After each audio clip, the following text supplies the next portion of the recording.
భౌతిక కర్మలు మరియు వాటి ఫలితములు దేహంతోనే ముగిసిపోవును, కానీ కృష్ణ చైతన్యంలో చేయబడు కర్మలు దేహ త్యాగానంతరము కూడా మానవుని తిరిగి కృష్ణ చైతన్యం వైపునకే మరలించును. తర్వాతి జన్మలో అతడు కనీసం ఉత్తమ సంస్కారం కలిగిన బ్రాహ్మణుల గృహంలోనో లేక సంపన్నుల గృహంలోనో జన్మించే అవకాశమును తప్పక తిరిగి పొందును. అట్టి జన్మ మానవునకు మరింత అధిక పురోగతిని సాధించుటకు అవకాశం కలిగించును. ఇదే కృష్ణ చైతన్యంతో చేయబడిన కర్మ యొక్క అద్వితీయ గుణ లక్షణము. హరే కృష్ణ మాతాజీ. హరే కృష్ణ. హరే బా. చెప్పండి, చాలా బాగుంది మాతాజీ. మీకు అర్థమైంది చెప్పండి. ప్రభుపాద మాతాజీ, హరే కృష్ణ. శ్రీల మీరు ప్రభుపాద చెప్తే చాలా బాగుంటది మాతాజీ. ఈ భాష్యంలో ప్రభుపాద వారు మనకి ఏం చెప్తున్నారో చూసే చెప్పండి.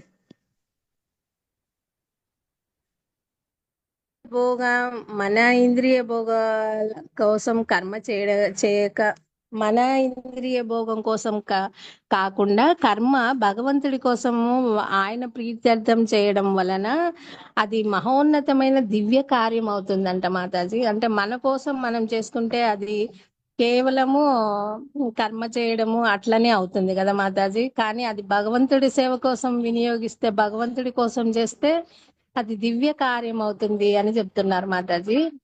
అట్టి కార్యము స్వల్పంగా ఆరంభించినా కూడా అది దానికి ఎటువంటి ఆటంకం ఉండదంట మాతాజీ. అది నిరాటంకంగా కొనసాగుతుందంట. అట్లే కాకుండా అది దానికి నశించడం అనేది ఉండదంట మాతాజీ. కొంచెం చేసినా కూడా అది నశించదంట. ఆ అట్లే అది మళ్ళీ మనకు తిరిగి మన దేహానంతరం కూడా అది మనతో పాటే వస్తుంది. అది శాశ్వత ఫలితాన్ని ఇస్తుంది, మనతో పాటే వస్తుంది అనేసి చెప్తున్నాడు మాతాజీ. దానికి ఉదాహరణగా ఇందాక మీరు అజామిలుడు చెప్పారు కదా మాతాజీ. స్వల్పంగా చేసినా కూడా అది భగవంతుని అనుగ్రహము, 100కి 100 పాలు కూడా అది ఫలితం సాధిస్తుంది అని చెప్తున్నారు మాతాజీ. అట్లే కాకుండా మనం చేసిన ఆ చిన్న దాని వల్ల కూడా మన దేహం ముగిసిపోయిన తర్వాత కూడా మన దేహ త్యాగానంతరం కూడా అది అంటే మళ్ళా జన్మకు అది ఉపయోగపడుతుంది. ఉత్తమమైన సంస్కారం మనకు లభిస్తుంది. బ్రాహ్మణుల గృహంలో గాని సంపన్నుల గృహంలో గాని మనకు మళ్ళీ జన్మ లభిస్తుంది. తద్వారా మనము మళ్ళీ నెక్స్ట్ కొంచెం పురోగతిని సాధించవచ్చు అనేసి చెప్తున్నారు మాతాజీ. హరే కృష్ణ మాతాజీ. హరే బా. సో నైస్ మాతాజీ, బాగా చెప్పినారు. అదే మనకు ఉదాహరణ చెప్తారు ఆచార్యులు. ఇప్పుడు ఈ జన్మలో బాగా చక్కగా చదివి కలెక్టర్ అయింటాడు. అతని శరీరం వదిలిపెట్టిన తర్వాత ఒకవేళ అతనికి పూర్వజన్మ గుర్తుంటే మళ్ళీ జన్మలో నేను పోయిన జన్మలో అంతా చదివేశాను కలెక్టర్ని, నాకు కలెక్టర్ పోస్ట్ ఇవ్వండి అంటే ఇస్తారా? ఇవ్వరు మాతాజీ. హరే కృష్ణ. అలా మళ్ళీ అతను ఒకవేళ మానవ జన్మ లభించిన అతన్ని మళ్ళీ ఎల్కేజీలో పడేసి ఏబిసిడీలు నేర్చుకొని మళ్ళీ ఫస్ట్ నుంచి చదివిస్తారనమాట. అలా కానీ భౌతికమైనది ఏదైనా అలా నశించిపోతుంది. ఈ జన్మలో ఎంత సంపాదించినా ఆ ధనం మనతో రాదు. ఎంత విద్య సంపాదించి ఎంత పెద్ద పోస్ట్లో ఉన్నా అది మనతో రాదు. ఈ జన్మలోనే రిటైర్మెంట్ అయిపోయి వాళ్ళని ఎవరు పట్టించుకోరు. అప్పటి వరకు కార్ డోర్ తీసే అంతా సేవకులు చుట్టూ ఉంటారు. రిటైర్డ్ అయిన తర్వాత ఒకరు ఎవరు లేకుండా ఏకాకిగా మిగిలిపోతారు అనమాట. అలా ఈ భౌతికమైనదంతా ఈ జన్మలోనే నశించిపోతుంది. కానీ ఆధ్యాత్మికంగా ఎంత కొంచెం పర్సెంటేజ్ చేసినా స్వల్పం అప్యస్య జాయత్ ధర్మస్య త్రాయతే మహతో భయాత్ అని చెప్తున్నారు ఇక్కడ భగవంతుడు. ఈ మార్గంలో ఏ కొంచెం చేసినా కూడా అది భక్తి అనేది మనతో పాటే వస్తుంది. ఎంత కొంచెం పర్సెంటేజ్ చేసినా వాళ్ళకి మళ్ళీ చేసుకోవడానికి భగవంతుడు అవకాశం ఇస్తారు. ఒక అడుగు మనం వేస్తే భగవంతుడు 1000 అడుగులు ముందుకు వేసి వచ్చి మనల్ని దగ్గరికి తీసుకుంటారనే చెప్తారు ఆచార్యులు. అంత కరుణ అంటాం భగవంతుని కృప.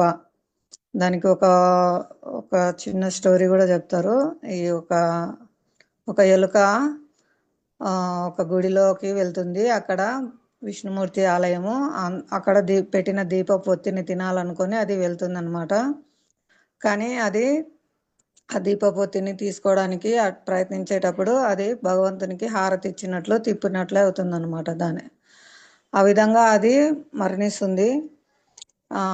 తర్వాత అది విష్ణులోకానికి వెళ్తుందన్నమాట. అది అది వచ్చిన దాని ఉద్దేశం ఏమిటి, అది తినాలనుకొని వచ్చింది, ఏదో ఒకటి దొరుకుతుందేమో అని. కానీ అక్కడ భగవంతుడు దాన్ని సేవగా స్వీకరించారనమాట. అట్లా భగవంతుని కృప అనేది అనంతంగా ఉంటుంది. కొంచెం ఎవరు ఏ విధంగా చేసినా కూడా వారి ఉద్దేశం ఏదైనప్పటికీ కూడా అక్కడ భగవంతుడు తననే పిలిచినట్టుగా స్వీకరిస్తాడు. అజామిలుడు కూడా తన కుమారుని పిలిచాడు నారాయణ అని, కానీ భగవంతుడు తననే పిలిచినట్టు స్వీకరించారనమాట. అది భగవంతుని యొక్క కృప అన్నమాట. మహా పరమ కరుణామయుడు కాబట్టి భగవంతుడు ప్రతి జీవిని తన దగ్గరికి ఎప్పుడు తీసుకోవడానికి అవకాశం ఇస్తూ ఉంటారు. తన దగ్గరికి తీసుకెళ్ళడానికే ప్రయత్నం చేస్తూ ఉంటారు. భగవంతుడు అవకాశం ఇస్తూ ఉంటారు మనకు. అలా ఉదాహరణ ఇంకా భగవంతుని కరుణ గురించి మనం చిన్న సేవ చేసినా అంత స్వీకరించి ఆయన ఎందుకు మనల్ని ఇంకా తీసుకెళ్ళట్లేదు, ఇంత పెద్ద సాధనలు ఎందుకు, ఇదంతా అడుగుతారనమాట ఎవరన్నా. అంటే నాలాంటి వాళ్ళకి డౌట్ వస్తుంది కాబట్టి. ఏ చిన్న సేవ చేసినా తీసుకెళ్లే భగవంతుడు ఇంత పెద్ద సాధన అంతా పర్ఫెక్ట్గా చేయాలి, ఇదంతా ఎందుకు పెట్టారు, ఈ సాధన ఫలితం ఏమిటి, అంటే సాధన సరిగా చేయకపోతే వెళ్ళమా మనము, ఇలాంటివి డౌట్స్ వస్తాయి కదా. సాధన అనేది ఎంత బాగా చేసినా అది 1% అని చెప్తారు ఆచార్యులు. నీ సాధన అంతా కేవలం 1% నీ వైపు నుంచి. కానీ భగవంతుని కరుణ 99% ఉంటుందన్నమాట. మనకు గురు కృష్ణుల కృప ద్వారా మాత్రమే మనము ఆ కొంచెం సాధన అయినా చేయగలుగుతాము. వారి కృప ద్వారా మాత్రమే మనము భగవద్ధామం వెళ్తాం, కృష్ణ ప్రేమ లభిస్తుంది. లేదా సంపూర్ణంగా ఇక్కడున్నా కూడా కృష్ణ సేవలో నియుక్తమై ఉంటారు వాళ్ళు. అటువంటి స్థాయిలో ఉన్న శుద్ధ భక్తులు భగవద్ధామం వెళ్ళాలని కూడా కోరుకోరంట. ఎక్కడున్నా భగవద్ ధామంలో ఉన్నట్టే వాళ్ళు, ఎందుకంటే సంపూర్ణంగా వాళ్ళు కృష్ణ చైతన్యంలోనే నెలకొని ఉంటారు కాబట్టి సేవలో వాళ్ళు ఎక్కడున్నప్పటికీ అది వాళ్ళకి వైకుంఠ ధామమే అవుతుందన్నమాట. ఆ విధంగా ఉదాహరణకి ఏం చెప్తారంటే, ఒక భిక్షగాడు ఉన్నాడు, ఒక రాకుమారికి నేను నిన్ను ప్రేమిస్తున్నాను, నిన్ను పెళ్లి చేసుకోవాలనుకుంటున్నాను అని ప్రపోజ్ చేస్తారు. అది మన సాధనలాగా అనుకోవచ్చు. అది చెప్పినంత మాత్రాన అతను ఆమెను పెళ్లి చేసుకోలేడు కదా. ఆమె అంగీకరించాలి. ఆమె అంగీకరిస్తేనే మొత్తం అక్కడ పూర్తవుతుంది ఆ కార్యము. కాబట్టి అక్కడ భగవంతుని యొక్క కరుణ, గురువు యొక్క కరుణ ఉంటేనే మన కార్యం పూర్తి అవుతుంది అనమాట. మన సాధన అంతా 1% అవుతుంది. భగవంతుని కరుణ, భగవంతుడు అంగీకరించి మనల్ని తీసుకెళ్లడమే 99% పూర్తి అవుతుంది అనమాట. అంటే ఆయన అనుగ్రహమే మొత్తం 99% ఉంటుంది. మన సాధన కేవలం 1% మాత్రమే అనమాట, మనం ఎంత చేసినప్పటికీ.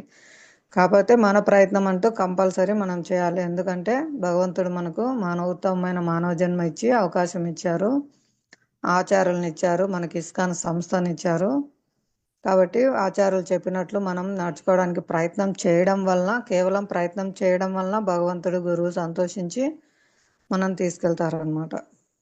అది వాళ్ళ యొక్క నిర్హేతుకమైన కృప. కాబట్టి ఏ కొంచెం చేసిన వారిని ఎంతో భయాన్ని నుంచి రక్షిస్తుంది.